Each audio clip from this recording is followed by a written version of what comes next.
শুনবানি সুন্দর কাহিনী, জান্নাতের ওই রুমে রুমে লেখা নবীর নাম, জান্নাতের ওই রুমে রুমে লেখা নবীর নাম। নবী রহমতে আলম নূরে মুজাসসম, রহমতে আলম নূরে মুজাসসম।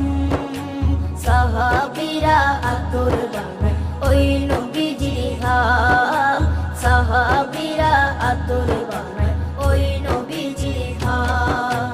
সাহাবীরা আতর লাগায় ওই নবীজির ঘাম, সাহাবীরা আতর লাগায় ওই নবীজির ঘাম।